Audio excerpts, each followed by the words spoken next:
जय माता रानी दोस्तों, आप सभी का बहुत बहुत स्वागत है आपके अपने चैनल राधा कृष्ण ऑफिशियल में। उम्मीद करती हूँ आप लोग बहुत अच्छे होंगे।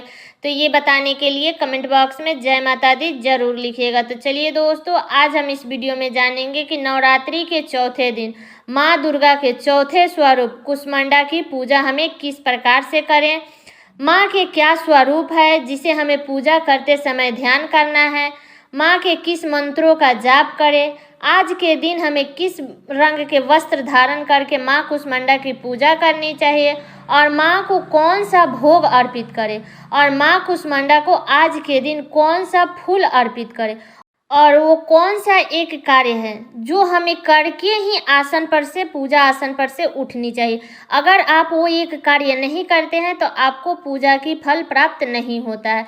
तो आप लोग वीडियो के लास्ट तक बने रहिएगा, आप लोगों को संपूर्ण जानकारी मिलेगी। तो वीडियो पसंद आता है तो लाइक ज़रूर कर दीजिएगा, चैनल को सब्सक्राइब कर लीजिएगा।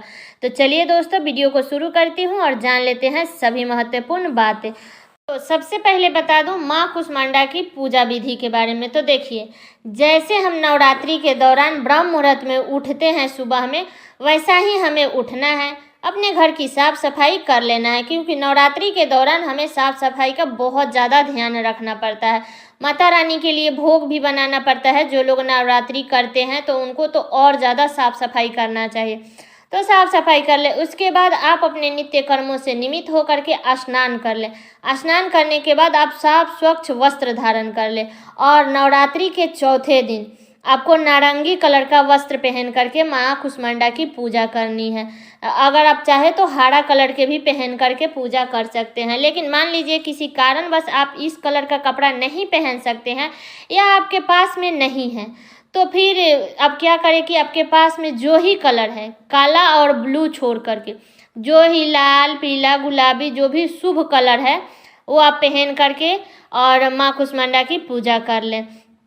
और स्नान करने के बाद साफ स्वच्छ वस्त्र धारण करने के बाद सबसे पहले हमें सूर्य देव को जल अर्पित करना है। तो अब कितने लोग कहेंगे कि उतना सुबह में तो सूर्य देव दिखाई नहीं देते हैं। तो देखिए, अगर आप चाहे तो पूजा करने के बाद भी दे सकती है या पूजा करने के पहले भी दे सकती हैं, कोई दिक्कत नहीं है। वैसे लोग 4 बजे के बाद सूर्य भगवान को जल देते हैं। तो देख लीजिएगा आपको कैसे देना है। उसके बाद क्या कीजिएगा कि आप अपने घर के मंदिर में जहाँ पर माँ दुर्गा की चौकी स्थापित की है, जहाँ पर आप प्रतिदिन पूजा कर रहे हैं, वहाँ पर शुद्ध आसन डाल करके हमें बैठ जाना है। बैठने से पहले पूजा की सारी सामग्री एकत्रित करके हमें रख लेना है, ताकि पूजा स्थान पर से हमें बार बार उठना ना पड़े। क्योंकि अगर हम पूजा स्थान पर से बार बार उठते हैं तो व्रत खंडित माना जाता है। इसलिए पूजा की जो भी सामग्री हो, आप आसन पर बैठने से पहले सब चीज़ वहाँ एकत्रित कर लीजिए। उसके बाद वहाँ पर माता रानी के पास में घी या तिल के तेल का दीपक जला लें। उसके बाद आप अपने मंदिर में गंगा जल का छींटा दे दे।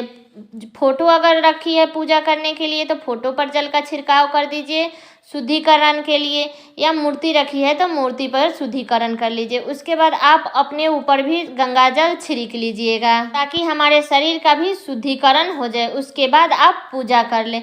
पूजा शुरू करने से पहले थोड़ा सा जल आप अपने आसन के नीचे भी छिड़क लीजिएगा। उसके बाद आप आसन पर तब तक नहीं उठ सकते हैं, जब जल नीचे छिड़क लेते हैं तो आसन पर से आप तब तक नहीं उठ सकते हैं जब तक आपका पूजा पूर्ण ना हो जाए।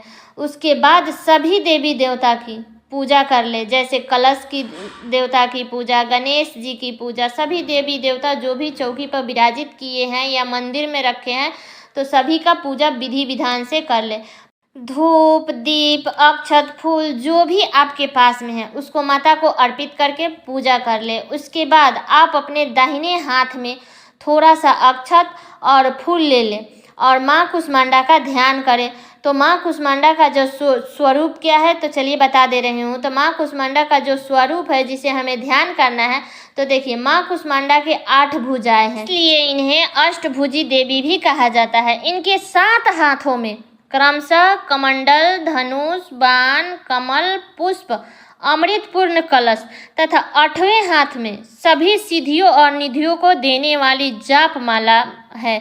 तो बता दूं कि माँ कुष्मांडा को कुम्हड़े की बलि बहुत ही प्रिय है। तो माँ कुष्मांडा के इसी स्वरूप का हमें ध्यान करना है और ध्यान करते समय माँ के बीज मंत्रों का जाप करना है। तो माँ का जो बीज मंत्र होगा, तो माँ का पहला बीज मंत्र है ऐं ह्रीं दिव्याय नमः, दूसरा है ओम कुष्मांडा दिव्याय नमः, तीसरा है या देवी सर्वभूतेषु कुष्मांडा रूपेण संस्थिता नमस्तस्यै नमस्तस्यै नमस्तस्यै नमो नमः। तो आप इन मंत्रों में से कोई भी मंत्र जपते हुए माँ का ध्यान करें। उसके बाद जो हाथ में अक्षत और फूल लिए हैं उसको माँ के चरणों में अर्पित कर दें। इसके बाद आप माँ कुष्मांडा की पूजा आराधना कर लें। तो माँ कुष्मांडा को इस दिन आप गुड़हल का फूल जरूर चढ़ाइएगा, जिसे हम लोग अड़हुल का फूल भी कहते हैं, या आप चाहे तो इस दिन माँ को गुलाब का भी फूल चढ़ाइएगा, क्योंकि ये दोनों अगर फूल मिल जाता है तो चढ़ा दीजिए। लेकिन अगर मान लीजिए कि आपके पास में ये दोनों फूल नहीं है तो आपके पास में जो ही फूल लाल पीला है वही माँ को चढ़ा दीजिएगा। और बता दो कि आज के दिन माँ कुष्मांडा के भोग में आप लोग मालपुए का भोग हमें लगाना चाहिए, क्योंकि माँ को मालपुए का भोग आज के दिन लगाया जाता है। अगर आप मालपुए का भोग लगाते हैं तो आपको मालपुए का भोग लगाने से निर्णय लेने में वृद्धि होती है और माँ प्रसन्न होकर के आपकी सभी मनोकामनाएं को पूर्ण करती है। लेकिन अगर आप मालपुए का भोग नहीं लगा सकते हैं तो फिर आप हलवा या मिठाई का भोग लगा लीजिए, या मौसमी फल का भी भोग लगा सकते हैं। तो आपकी जो इच्छा हो वो भोग विधि विधान से लगा सकते हैं। पूजा कर ले, माँ के मंत्रों का जाप कर ले, और जब पूजा पूरा हो जाए तो उसके बाद आप लोग माँ के कपूर से आरती कर लीजिएगा। तब जब आप पूजा कर लेते हैं, आरती कर लेते हैं, उसके बाद आप थोड़ा सा जल आप अपने आसन के नीचे हमें डालना चाहिए और उसे 2 अंगुलियों से उठा करके उसे अपने माथे और नेत्र से 2 बार लगाना चाहिए। तो अगर आप ऐसा करते हैं तो आपकी पूजा का संपूर्ण फल आपको प्राप्त होता है। नहीं तो अगर आप ऐसा नहीं करते हैं तो बिना जल डाले ही अगर आप उठ जाते हैं तो आपके जो भी पूजा का फल होगा वो आपको प्राप्त नहीं होगा, क्योंकि ऐसा माना जाता है ना कि इंद्र देव अगर हम जल गिरा के उठते हैं तो हमारा पूजा का फल हमें मिलता है, लेकिन अगर हम जल गिरा करके नहीं उठते हैं तो हमारे पूजा का जो भी फल होता है वो इंद्रदेव ले लेते हैं।